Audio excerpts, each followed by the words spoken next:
Hahrie Han is the Anton Vonk Professor of Political Science at the University of California at Santa Barbara. From 2005 to 2015, she was an Associate Professor of Political Science at the Wellesley College and was also at the Robert Wood Johnson Health Policy Scholar at Harvard University between 2009 and 2011. She specializes in the study of civic and political participation, collective action, organizing, and social change, but focusing particularly on the role that civic associations play in mobilizing participation in politics and building power for social and political change. Her research focuses particularly on social policy, environmental issues, as well as democratic revitalization. In carrying out her work, she seeks to develop the leadership of younger scholars and practitioners, especially women and people of color. She is here to speak to us today about change, agency, and learning. So several of us had the opportunity to hear Hahrie speak at the Carnegie Foundation last year. We were inspired by her words. I know that she'll move each and every one of you today with her keynote address, so please join me in welcoming Hahrie Han.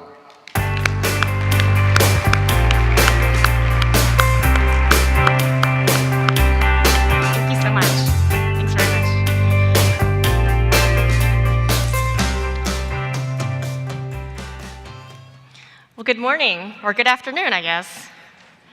Well, let's try that again, people. Good afternoon. It's great to be here. Thank you, Fred and Michelle and everyone for inviting me. I'm really excited about the conversation that we're going to have.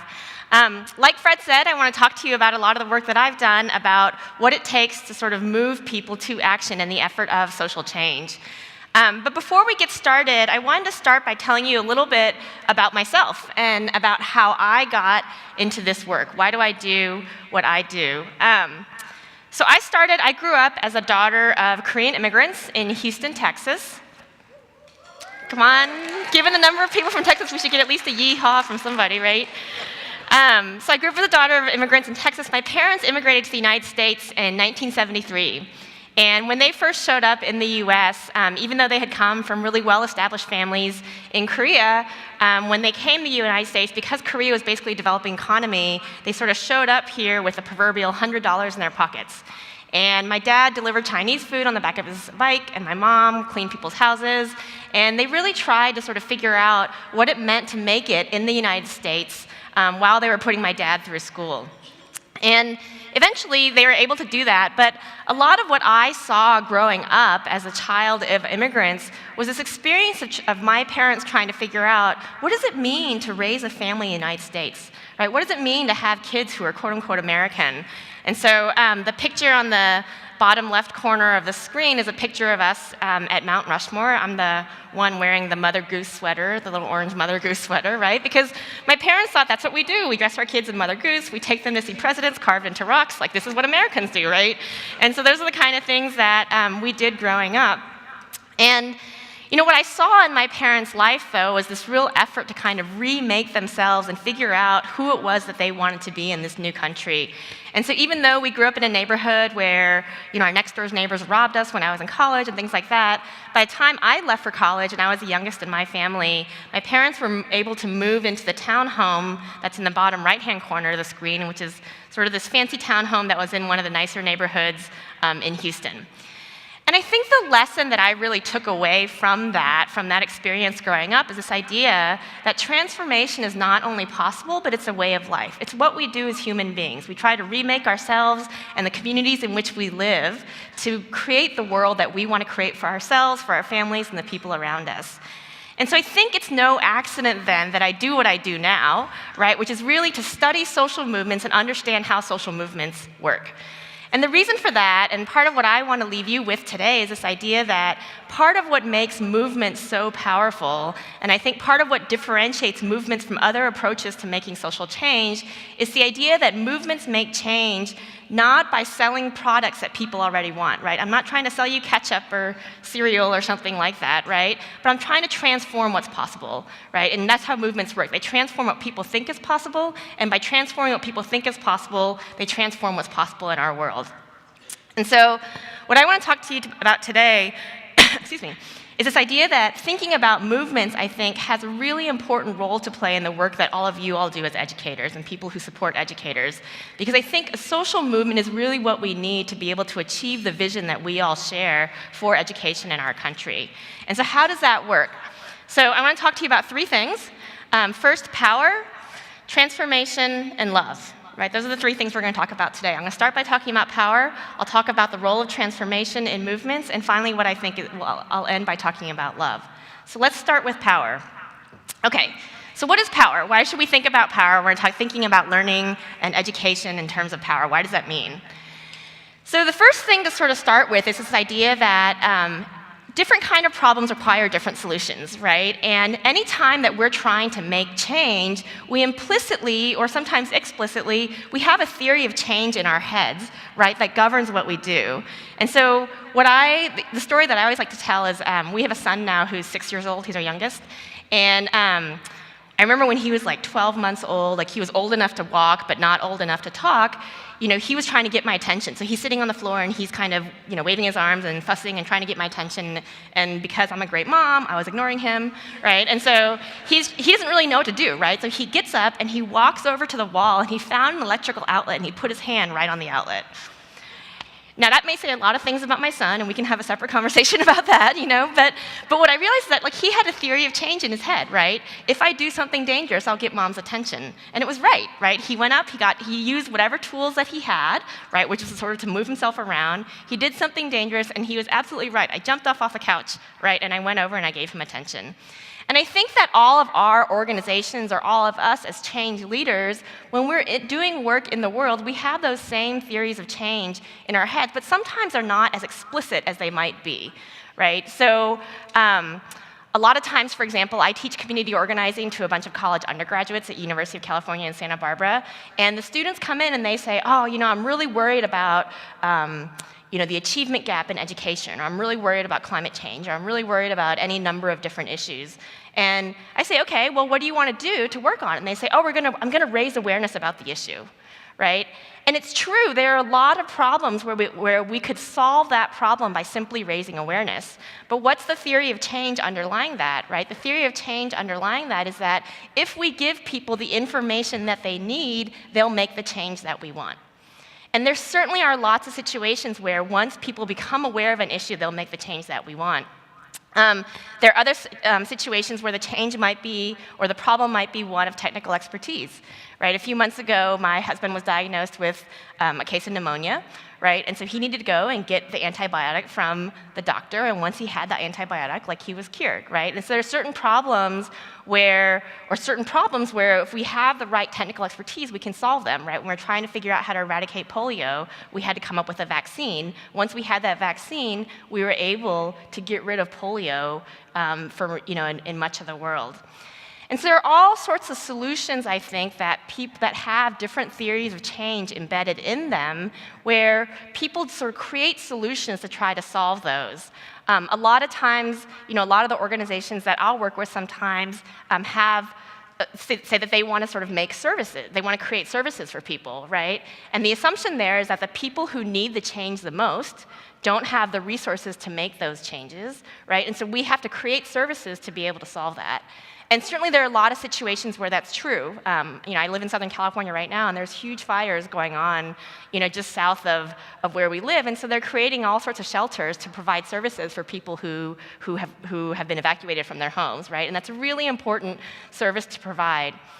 But part of what I want to put forth to you guys today is this idea that the stickiest social problems that we have, right, things like the achievement gap in education, things like trying to improve our investments in teachers and trying to improve teacher quality and things like that, the stickiest social problems that we have, I think, are not just problems of needing new technologies or needing new information or more information or something like that, right? Those things are all really important, but in the end, there's a part of those problems that I would define as a problem of power. So what does that mean? The way that I think about a problem of power, right, is simply the idea that the people who need the change most don't have the authority to make it. right? And so if I was Bill Gates, or if I was Warren Buffett, or if I was Donald Trump, or all sorts of other people that had a lot of power and authority, then I can make a lot of changes that sometimes ordinary people can't. But a lot of the problems that we have, the constituencies that need the change the most, they don't have the power or the authority themselves to make it. And so the theory of change behind a movement, essentially, is that we want people to work with others, to reconfigure the resources they have to make the change that they want. Right? So it's not necessarily that we have to go out and find new resources, or that we have to go out and find things outside of ourselves. We have to figure out what we have in our own communities to be able to make the change that we want for ourselves. How do we realize that vision of the world? And that's what a social movement is. Right, is that when you have a problem like that, where the constituency that needs to change the most doesn't have the authority or the ability to make it, it's about working with that constituency to figure out how can we reconfigure those resources to create new capacity that enables us to make the change that we want. And so the best way to do that, and the reason why movements are about getting people into motion, is because when you have problems of power like that, the solution is people. Right? The solution, we have the solutions within ourselves, and the question is to figure out how we can bring ourselves together to act collectively to make the change that we want. And so to understand that, right, the first thing we have to do is figure out, okay, so what does it mean to create power, right? How do we think about what power is? And there are 2 points about power that I want to make to you today. The first is that power is not a thing. Right? So a lot of times we sort of think that, like, oh, certain people have power and other people don't. Certain organizations have power and other people don't, right? But what I want to put forth to you is that power, it's a dynamic relationship, right? So it might be that right now in this room I have power, right? I've got the clicker, I have a microphone, you guys are all sitting there, you have to listen to me, sorry about that, right? So there are all these things that are going on that sort of give me a certain amount of power, but yesterday I was flying to Florida, I was on United Airlines, and my flight got delayed, and I had no power, when it came to my negotiations with the airlines, right? And so power is not a property of who I am, right? But instead, it's a property of the relationship that I have with the people around me, right? And I have power insofar as I have resources that can act on the interests of who I'm trying to work with, right? So if I'm trying to make social change, if I'm an organization that's trying to build a movement around learning or around teacher quality, right, then I have power insofar as I have resources that help me act on the interest of whoever has that authority to make change. So that's sort of one point. The second point about power is that it's kind of like an iceberg, right? That's what's so tricky about solving problems of power, is that we only see the very tip of the iceberg, right? But a lot of how power works is underwater. And part of the challenge in social change or in building a social movement is that we have to figure out how to engage people and get people to act on that tip of the iceberg in a way that also moves the whole iceberg that's underwater. And that's a really hard thing to do. Right? Because the question is, how do I get people excited about what it is that I'm trying to get them excited about, but do that in a way that creates new power for this constituency so that that iceberg begins to sort of shift in a way that it hadn't before. And that's really the challenge of sort of building a social movement.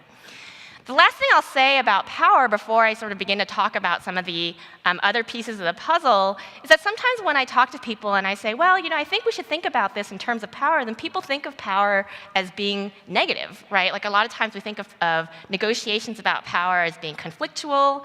It can be scary, right? It can enter us into conversations that we don't want. And what I want to put forth is that if we think about power as a relationship, right, as opposed to just a thing, it doesn't have to be scary in that way. And so there are times where you might be in conflict with somebody, right, because you're trying to create power over, and that's what the media talks about all the time, right? How can I force someone else to do what I want them to do? How do I use my resources to make them do something they don't want to do? The media loves those stories, right, because they create a much more compelling storyline than the other kinds of power, which is what I think a lot of the way in which power really operates in our world, which is not necessarily power over, but it's about power with. Right? And the idea behind power with is, how do we create not a situation where I'm forcing you to do what I want because I use my resources in a certain way, but how do we cooperatively decide to exchange our resources in a way that mutually benefits all of us? And I think there's a lot of ways in which that happens, and movements can play a really big role in helping different constituencies come together to try to figure out how can we develop that cooperative exchange of interests and resources. So there are lots of different forms of power.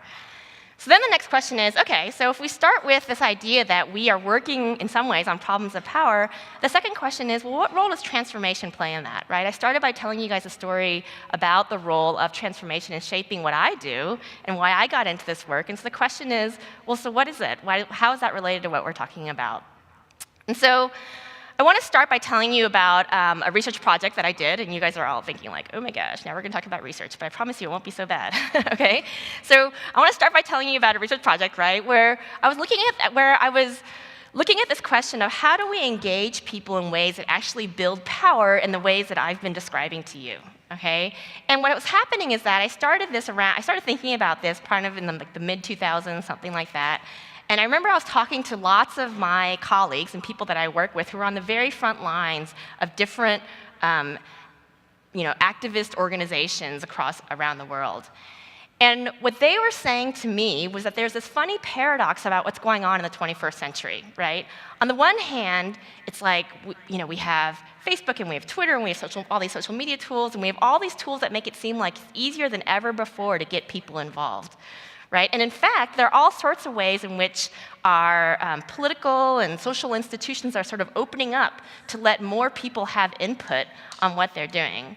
Right? But then on the other hand, and here's the paradox, they said, yes, it's easier than ever before to get people involved, but we feel like we have less power than we ever did before. And in some ways, I wanted to sort of think about how can we do some research to try to speak to that paradox, right? And so what they were saying is they were looking around at movements like Occupy Wall Street or even the Arab Spring, or things that were able to get huge numbers of people engaged in really big and important events, but then they weren't able to translate that into political change on inequality, on lasting change in terms of who is in power in Egypt or different things like that. And so the question was, well, how do we engage people in ways that actually build power? So I started this, I'm an academic, so that's what I did. I went out and I started this research project and said, okay, what we're going to do is we're going to go around and look at organizations that are working on both environmental and health issues around the United States and trying to understand what's different about the organizations that are really good at getting people involved from those that aren't, right? I'm sure we've all been part of organizations that are really good at building and sustaining our own involvement and the involvement of others, right? And we've probably been, at least I've been part of a lot of organizations that just aren't as good at it, right? And part of what I wanted to understand is what's the difference between those. And the difference really was this difference between what I want to introduce to you guys, this idea between the difference between mobilizing and organizing. So what is that difference? So the picture on the screen is a gentleman named Alex Waters, okay? I want to start by telling you a story about Alex. So Alex, there was actually a New York Times story about him a few years ago. Some of you might have read about him. But so Alex Waters was a young person who got involved with the 2008 Obama campaign. But that's not where his story begins. So I think he grew up in Colorado, and he went to college in Iowa, and he thought that he was going to be a professional golfer, right? So he goes off to college with dreams of becoming a professional athlete. He joins the golf team there, he's recruited to play, and all these kind of things. And one fall, in the first semester of his first year of college, a friend of his said, hey, Alex, you know what? My parents have this great lake house, and a bunch of us are going to go to the lake house for the weekend. Do you want to come? So, Alex is an 18-year-old freshman. He thinks, what could be better? That sounds great, right? So he goes off to the lake house with his friends, and one night they're standing at the end of the dock, and they're just hanging out and talking, and Alex has a hat on, right? And it's a little bit windy, and so the wind comes along, and it blows his hat off his head into the water. And Alex thinks, shoot, I really love that hat. What should I do? And so he sort of looks over into the water, and he sees that the water looks like it's pretty deep, right? So he thinks, you know what? I really don't want to lose my hat, so I'm just going to dive into the water and grab it. So he dives off the pier. Some of you are already cringing, okay? He dives off the pier thinking the water is about 18 feet deep, right? Turns out to be about 18 inches deep. So Alex, his spinal cord snaps, he's instantly paralyzed, he gets life-flighted out of there, he has great medical care, he goes home for a few years and comes back to college, fast forward a few years, okay? So he's back in college just as the Obama campaign is starting to build up in 2007, 2008. And the Obama campaign starts recruiting him to come be an organizer for the campaign. And he looks at them and he says, "Are you crazy? I can't be an organizer for your campaign." He says, "I can't do anything that organizers are supposed to do. I can't knock on doors. I can't dial numbers on a phone number. I can't even turn on the lights in the office or grab pieces of paper off the printer. Like, why do you want me to be an organizer?" And what the Obama campaign said to him is, in a lot of ways, what I think is a difference between mobilizing and organizing, right? And they said, "Well, Alex, what you're not understanding is that we're not asking you to be an organizer in the way that most people understand organizing, right? Because most people think that organizing others is about sort of going through a long list of phone numbers and calling people and trying to get them out to do something, right? Or knocking on a bunch of doors and trying to get them to do something." They said, "No, we're not running what we would call a traditional mobilizing campaign, quote unquote, right? Instead, what we want you to do is your job as an organizer is to work with people who live in these communities in Iowa that we're trying to organize. Find people in those communities, develop their leadership so that they're the ones who go out and talk to their neighbors." Right? So Alex's job as an organizer was not to just get people to do more stuff, that's what mobilizing is, right? But instead, it was to transform the capacities and the leadership of the people who lived in the communities that he was trying to engage. That's what organizing is. And that distinction between mobilizing and organizing, it turns out to be a really big distinction that differentiates organizations that are really good at getting people involved from those that are not as good at getting people involved. So how do we understand that? So if you imagine that, like in any organization, whether it's a school to a community-based organization to a church or anything like that, you can have this kind of activist ladder, right, where there are more people at the bottom than there are at the top, right? And at the bottom are people that say, "You know what, all I want to do is affiliate with the organization," right? Like, "I'll get your emails, you can send me a fundraising letter once a year, but like I don't really want to do anything else." Right? And we all are part of probably a lot of organizations like that, right? But then there are other people who are on the next rung up of the ladder where they'll say, "You know what, it's not just that I want to affiliate with the organization, but I'll give you 2 hours a week of my time.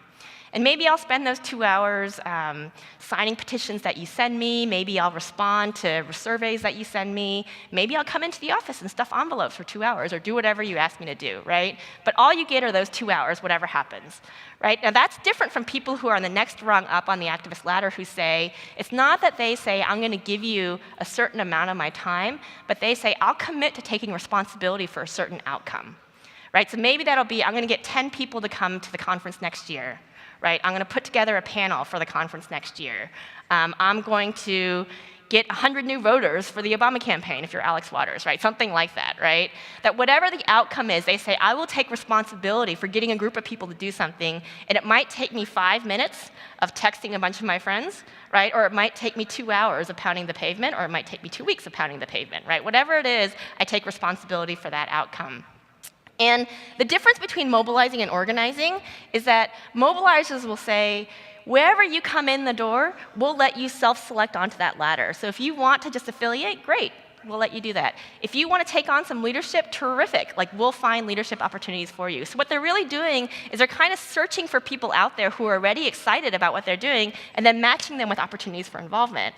Right? Organizers, in contrast, will say, "Hey, come in the door wherever you want to come in the door, but wherever you come in, we're going to try to push you up that ladder." Right? "We want to get you to do more, and the way we want to get you to do more is by cultivating your sense of agency." Right? Martin Luther King famously defined agency as the ability to achieve purpose. Right? And the question is, how do we sort of help people feel like they have the ability and the power and the tools within themselves to achieve their own purposes? Right? That's what organizers do. They're trying to help organizations identify that, and then by doing that, push people up that activist ladder. And this is important because by focusing on mobilizing instead of organizing, what it does is it helps us get to other kinds of people that we may not be reaching already, right? So if you imagine, that the pool of people that we're trying to engage in the effort to improve education or realize the vision for education that we have around the country, there are some people who are really low-hanging fruit. Right? I've got 2 kids, they're in public schools in California. I'm really committed to trying to make that school work, right? From Partly because I care about all kids, but partly because I really care about my kids' education, right? And so I might be sort of low-hanging fruit in that sense, right? But then there are people who are less engaged on the issues that you care about, right? Maybe their parents who send their kids to private schools. Maybe it's people who don't have kids. Maybe it's people who have kids in the public schools and don't agree with what you're doing anyway, right? There are all sorts of people who, for a variety of reasons, are not necessarily the kind of easy pieces of fruit to pick off the tree, to go with the metaphor, okay? And the idea is that what mobilizing does is mobilizing is really good at getting that low-hanging fruit, right? Because these are people who already, for reasons that are not up to you, right, are engaged and care about what it is that you're trying to get them engaged around, right? But organizers will try to reach people who are in that sort of middle and higher hanging fruit, right? And in a lot of ways, if we're trying to sort of shift that iceberg, right, shift that iceberg of power, we need to get to more than the low hanging fruit, right? And that's part of what organizing does.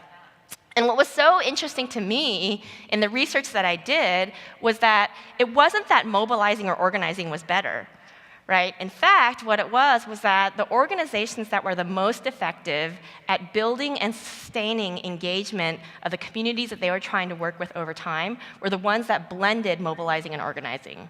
And the reason why you needed to blend it was because mobilizing gave you the breadth that you needed, right? It helped you reach more people more quickly than you would have if you weren't mobilizing, right? But then organizing, it gave you the depth.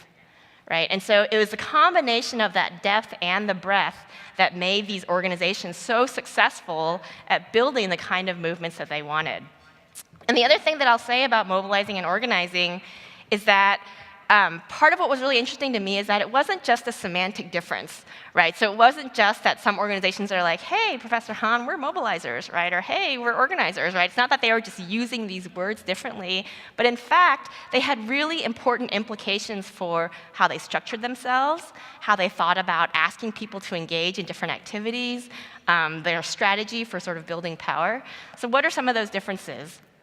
So for mobilizers, a strategy for power was getting as many people as possible to do as many things as possible, right? As more numbers. So the more we can get people to, retweet our tweets, the more we can get people to sign our petition, the more we can get people to make small donations, whatever it is, right? That's how we're going to build our power. And so what they wanted to do is they wanted to make the participatory activities or the things that they asked people to do as easy as possible, right? I teach undergrads, and one of the things my undergrads hate is like when I assign them group work. They're like, oh, Professor Han, we have to actually talk to another human being, right? And it's like, this is like a terrible thing, right? You're making us go to the library, and we have to talk to other people, right? This is terrible. But the idea is because it's so much easier to act alone, right, than it is to act with others, right? It's a big pain to have to work with others, right? And so mobilizers, very often, the kinds of things they would ask people to do are things that they could do alone. Right? Because if they ask people to act alone, then you could do it on your own time. It's a lot easier. You don't have to coordinate with anyone else to get anything done. Right? So they got to scale. They got lots of people to do more things a lot more quickly. Right? And what that meant was that the way that they distributed responsibility in their organizations was more centralized. Right? Usually it was in the hands of a few paid staff, right, or a few key leaders, and they would be the ones that would be thinking about opportunities for getting people involved and then pushing them out to their networks in whatever way they had for pushing them out into their networks. The difference with organizers, though, is that the whole theory behind organizing was not that we just need more people, but we need more people that are these kind of transformative leaders that Alex Waters became in the Obama campaign, right? And the idea there was, well, how do we get people to become transformed in the ways that Alex became transformed, right? Because when he first started getting involved with the Obama campaign, he didn't know how to have conversations with people in a way that would pull them off the sidelines into the center of public life, right? He didn't know how to sort of sell a candidate like President Obama to other people. And all these things are sort of skills and capacities and motivations that he learned. Well, how does that work? Well, it turns out, that human beings are social beings, right? So we are not transformed by working alone. We're transformed by working with others. And so what organizers do is they constantly are trying to think about, how can I put people into relationship with others? How can I find ways to ask people to do things that will force them to engage with other people in their community? And I remember like one example was I was looking at an organization that was trying to sort of get people to write a bunch of letters to the editor, right? And they really wanted to sort of have lots of letters to the editor sent to the local newspapers so that the newspapers would publish and show the kind of groundswell of support for the things that they were working on. And so how did they do it? Well, there was one organization that was mobilizing, and what they did was they said, all right, well, we're going to create like a little template online. So if you say that you want to write a letter to the editor, we'll send you that template. You kind of, give you a few bullet points. You fill in your information. You click a button. It gets sent off to your newspaper's office, right? Super easy and great.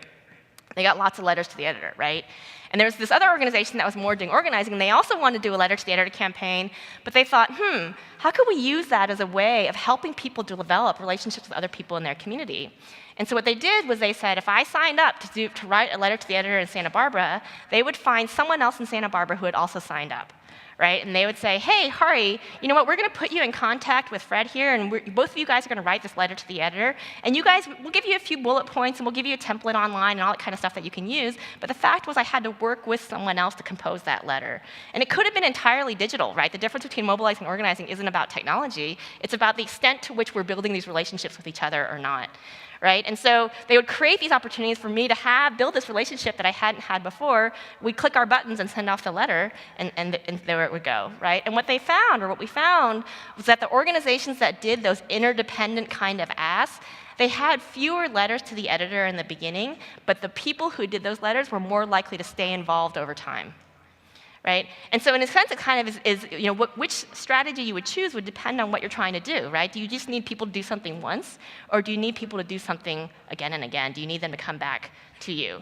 And so that the idea of those relationships was really core to the way in which these organizations that did organizing and tried to transform people did a lot of their work.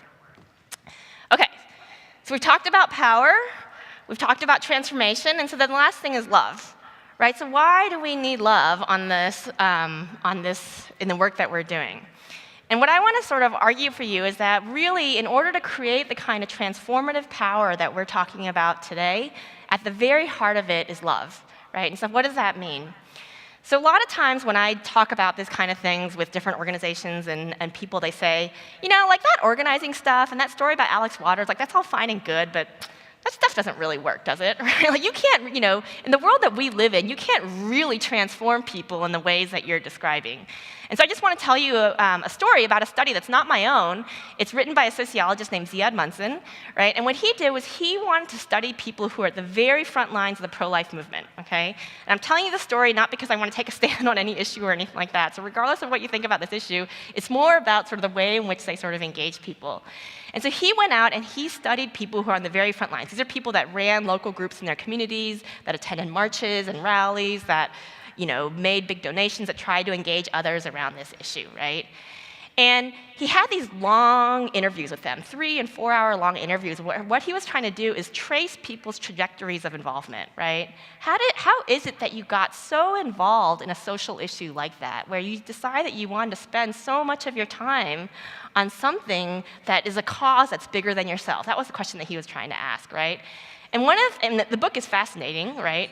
But one of the things that he finds that's so interesting is that if I were to ask you, all right, so what kind of people do you think join the pro-life movement, right? The answer that I get most frequently is, religious people, right? Or people that are pro-life, right? The underlying assumption is, well, who joins the environmental movement?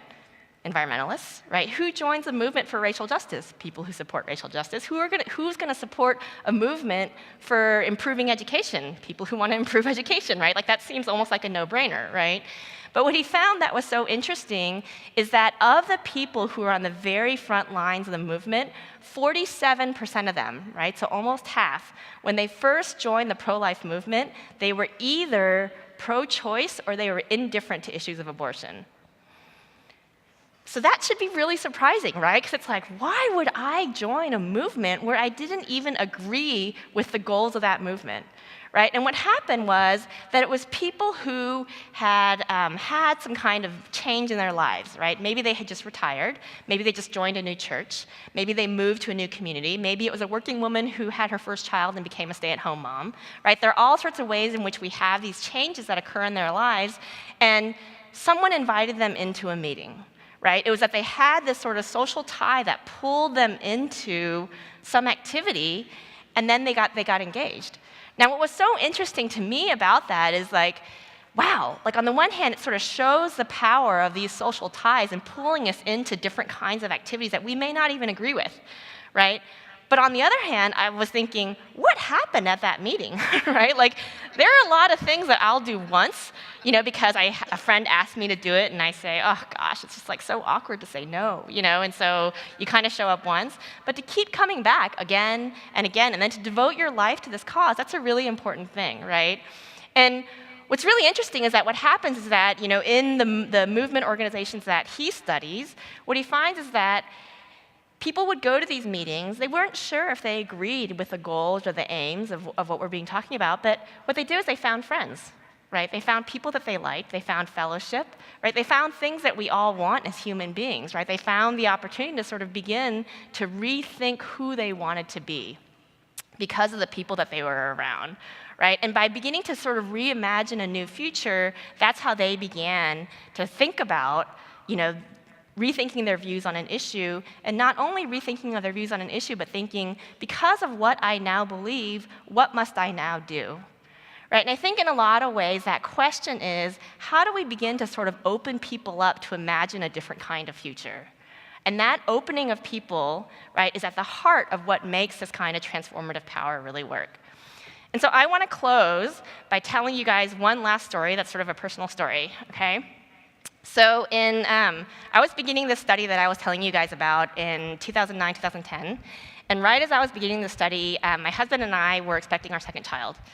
And so I remember that I sort of set all these data collection wheels in motion, and then I was going to have our baby. He's going to be our second child, and we named him Kason, right?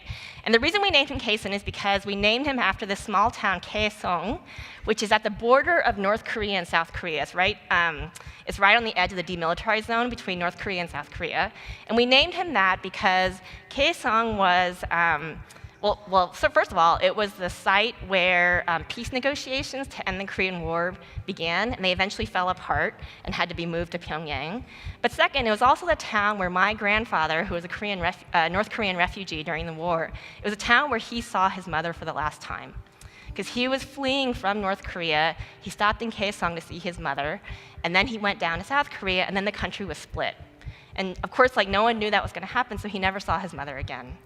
And so that name, it has a lot of meaning in our family because it reminds us that peace, right, or the quest for justice is the struggle, right? It's not something that comes easy. It's something that we have to fight for. And the name turned out to be very appropriate because what happened that we didn't know is that our baby Kason died right at birth. It was 2010. I had been carrying him with me for 9 months. I was healthy. He was healthy. And for reasons that the doctors still don't know, despite all sorts of tests, right, he died. And I'll never forget that moment when I was in the hospital, right, with my husband, and the doctor turns to us. She had curly blonde hair and glasses, and she had her white lab coat on, and she said, your baby has died, right? 4 words, your baby has died. And I'm telling the story. It's been 7 years later, and it's still hard to tell the story, right? But, in that moment, it felt like there was this black curtain that fell, and I remember feeling like I sort of fell into this hole and I wasn't sure if I'd ever get out of it. And, for a long time afterwards, I didn't want to get out of that hole, right? I didn't want to do anything. I certainly, I can tell you, did not want to be out in the field collecting data, right? That was very low on my priority list right then. But the data collection wheels were already in motion, and they kept going despite my inattention, and I'm really glad that they did. And the reason that I'm glad that they did is because that data resulted in the project that I was describing to you today about mobilizing and organizing. And so 16 months after Kason died, in 2011, my husband and I and our oldest daughter were very fortunate to welcome our youngest child, who's now 6. This is a kid who put his hand on the power outlet, okay? We welcomed him into our lives, and I think that when he was born, he came into our lives with a much greater sense of the fragility of the gift that we had been given and the magnitude of what his life meant to us. And the sound that you're hearing in the background now, right, is a sound of his heartbeat. I have a very talented cousin named Dan Green, who also makes guitars, if anyone's looking for a guitar, right? And he took our son's heartbeat and he put it to music. And I want to invite you to just take a moment now at the end of the conference to just listen to that sound with me for a few minutes.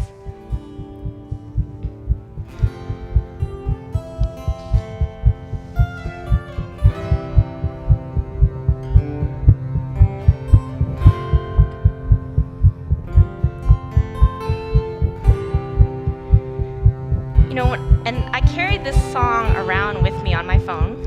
I listen to it on the airplane sometimes. I listen to it in the car when I'm driving. And the thing I always think about when I listen to it is this question of, is there any sound that's more fundamental to our humanity than the beating of a child's heart? And although Kayson's heart doesn't beat anymore in this world, I like to believe that there's a way in which his heart beats on in the work that I do, that we all do in this room. Because I think in some ways a core lesson that I learned from this research, and the thing that was so powerful for me and that I learned from Kayson, I will say actually, is that I could love someone I had never met, right? He died before I ever heard him speak. I don't know what kind of personality he would have been, but I loved him completely and totally and fully simply because he existed, right? And to know that you can love someone like that, it's a really powerful thing.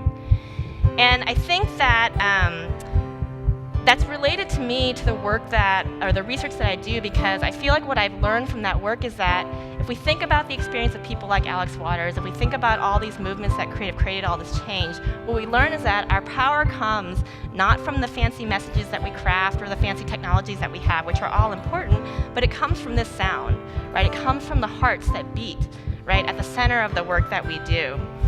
And so, as I sort of reflect back on this, I always think, I'm a social scientist. Like, I believe in data, right? And I love my p-values, right? Like, hey, that's sort of what I do. That's my trade.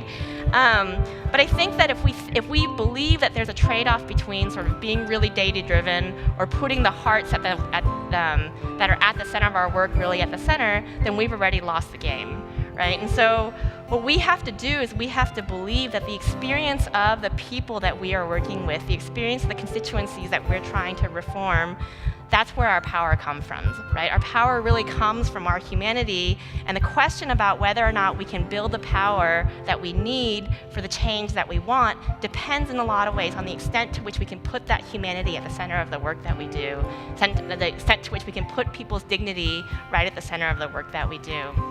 And so I'll just sort of end by saying that I think the challenge before us, and the challenge before any of us who are trying to make social change, is this challenge to sort of figure out how can we create organizations, how can we create the infrastructure that instantiates and puts the beating of a child's heart right at the center of the work that we do. So thank you.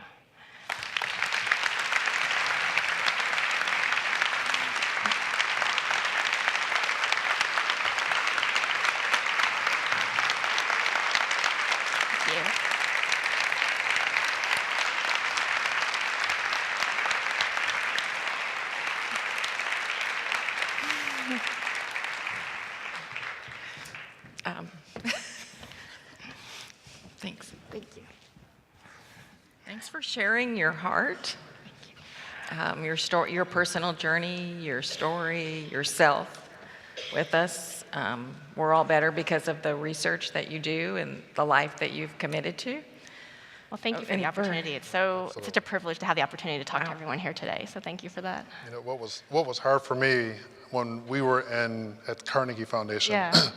I could sit and have the tears coming down my eyes from afar, and now to be next to you and to hear the beating of all of our collective hearts and the work that we want to do to transform lives. So thank you so much. I really appreciate the work. Yeah, I really appreciate the opportunity. Thank you.